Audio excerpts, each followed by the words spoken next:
Hi, Trina right here, and I am down at the beach at my very favorite place. I think you can probably see the water behind me. And I love to come here, and when I come here, I always get inspired to contemplate my life, to really sink into my own alignment, to attune with myself. And today I'm just in such a deep state of appreciation that I feel inspired to share. And I can see my hair is windy and vibing up, so that's really delightful and cool. So what I want to talk about is this epic leading edge relationship that I have that continues to amaze and delight me like all the time. And it's been, I guess, 2 years and 9 months, around about that Frank and I met. And I sometimes find myself thinking about, like, why was this so different? Because so many versions of me prior to this had no problem getting into a relationship, and obviously they were the perfect match for me because every person that we're with is always our perfect match. They line up and reflect our vibration perfectly. But this one is just so delectable, so delicious, so perfect. He really did come out of my vortex. And it's interesting that, as an aside, we often think of the things that are in our vortex as the epitome of that thing that we dream. Like my dream guy is in the vortex. And then when the right now guy comes along, we're like, yeah, that's not the dream guy.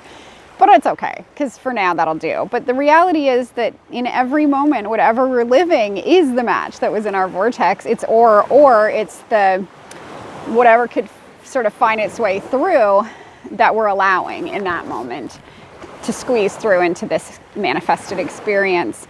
So what is it that made it so different? And by different, I mean, we have this epic freedom in our relationship. We just have this freedom to be ourselves, which we both hold to being the lit up source versions of us, of course, and we see that in each other, but also we don't have to take care of each other. I don't have to worry about what this thing I want to think of or do or say, I just don't have to take care of him. And it's hard to explain, but there's just such an easy flow in it. And I know it's also something that he celebrates, that he doesn't have to worry about saying the wrong thing or doing the wrong thing or just sort of taking care of me, because we're both so filled with our own relationship with ourselves that really the time we spend together is for no other reason than it's fun, and we love to co-create together because it's cool. We love to co-expand together because it's cool. So it's just to take us to more and more, not to fill us, because we are filled from within, which is the only true place that you can ever be filled, is from the inside out. So my epic relationship with my inner being is the source of my fulfillment. The knowing that I am source energy, the knowing that she is holding that space and that reminder of me to flow in anything that I could ever want or need through her. So then I don't need to take it out to the space outside of me, this physicality, and expect it to show up. And I don't need to hold him accountable for how I feel.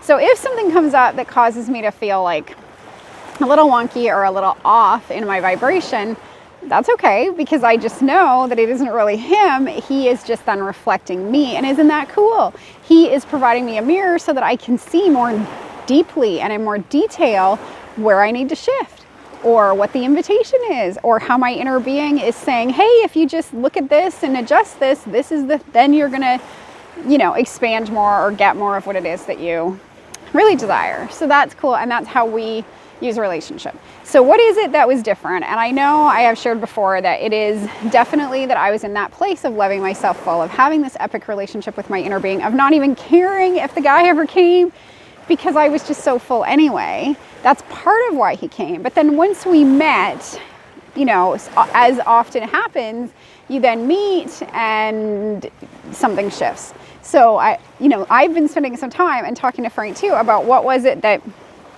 kept us in that centered, aligned, full place where we didn't start. First of all, we didn't start nailing each other down and say, hey, is this going to be a relationship or what? Like, I didn't feel like there was that I needed to have him, which is kind of different than what it had been before and different than what it is for most people. So when we were reflecting back, we had a interaction with each other that was not a date. It was a intention to hang out, to spend some time together, to get to know each other. We didn't know that much about each other. And as I said, it was not a date, and it didn't seem romantic. It was more like, he's into Abe, I'm into Abe, the Abraham Hicks teachings. This is cool. We have some of the same mutual friends. We're both into expansion. So I was just really open. It was really just envisioning, like, what are the possibilities that could come from this, and how can I stretch and grow? We'd both recently left relationships, and we're kind of playing with the notion of what else is possible in that arena. But again, not looking at that with each other. I lived all the way in Canada, and he lived all the way in the US. So 3 hours apart, not so convenient. So there was some aspect of our coming together that first time that was really free, because there was no expectations, because it wasn't a date, because we weren't eyeing each other up that way. So we just got to be in the flow of ourselves, and then invite the other person into their flow, which is exactly what it felt like. And we spent hours together. I mean, I think it was probably 1 or 1:30 when I arrived in Seattle, and we ended up spending the whole entire day together into the late hours of the night. So we talked and talked and talked. And what is very interesting is that we didn't talk about our past. We didn't talk about the past versions of us. And what's striking about this is, what is the relevance of that? If you think about it, people meet and then they have a conversation and they share about their childhood and their parents and where they grew up and what happened at school and what kind of job they have and what they like to do and what are their interests. And most of it is from the past. And so that means that you're talking about a whole bunch of old versions of you. You're not really, and yes, those old versions did help to create the version that you are now. There's no question about that. But what would it be like if the focus was on you now? And that's what we did. We focused on who we were showing up as now, and who we wanted to show up, as if we were invited to this party where we got to show up as the best version of ourselves. And that was it. And a funny little thing happened. Everywhere we went, like the Ode to Joy played when we went to the Seattle Center, and the fountain was going, which is like just an epic, awesome song. And things would just light up constantly. I mean, it was like the sun shone brighter, because we were seeing that in ourselves and each other. And so another interesting thing that happened is, if one of us started to get off topic, or talk about something that had a different vibrational tone to it, like it was about an ex or about something that seemed off, it's so interesting. This was not something we had talked about or discussed, but we both ended up going shh to each other, as if shh was the thing that was gonna just, no, that's not really the best thing to focus on or talk about right now. And Frank and I were talking about it yesterday, and it seemed like it was just a sense that the vibration was off. Like, it's like the notes are playing, and then that one note that's like, and it just is, it's off. Well, we recognized it immediately and liked the sound of the on note, so just kind of gently went shh. And it became this flow for like the hours and hours and hours of that first weekend that we spent together that was just so natural. So that was a really unique, different thing. And again, hours and hours and hours. He didn't even end up knowing I had 4 kids.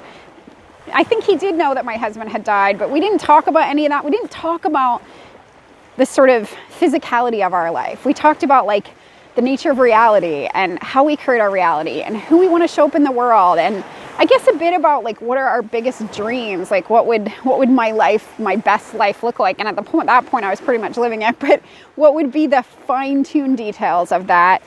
And also we talked a lot about relationship, like why do we want a relationship, and what's this love thing anyway, and what would a leading edge relationship look like? And I was really at that point playing with the notion of unconditionality, like not having the conditions that are outside of me define how I feel, but really understand that love is an inside out thing, and that it's all about how much I love me. That's all that could ever be reflected. And in fact, we even had a moment where we both talked about what would be our perfect partner. And I had crazy visions about some guy in California that could fly me back and forth just for the fun of it. And so again, it was less about this eyeing each other up as a potential partner and just really being in presence with each other. And one of the things that I clearly also remember is we had this epic level of eye contact. Like, it was just easy. It wasn't something that I even tried to do. It just happened. And it was so cool, and it felt so like home to me. And not home to me because, oh my God, he's the one, but just home because I was able to be with him and home with myself in that same thing.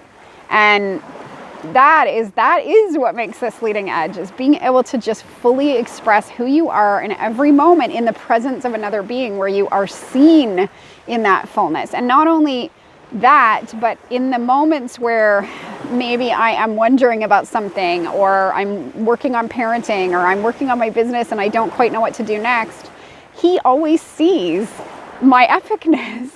And when he's questioning or wondering about something, I always see his epicness. And so isn't that what relationship should be? Is just to call us to the best version of ourselves, to see each other through the eyes of Source, and to add to the alignment that we have. So we make alignment the most important thing, and that then becomes the foot that we enter, the sort of step that leads us into each day of our life. And I wake up every morning, swear to God, every single morning, and I think about how much I love myself as just before I open my eyes when I'm first waking up, and then I turn to him and say, I so love you, and I so delight in every little piece of you. Everything about you delights me. And that was another key thing, is from the get-go, not only did I never try to nail this down and make it into something, I never focused on the things about him that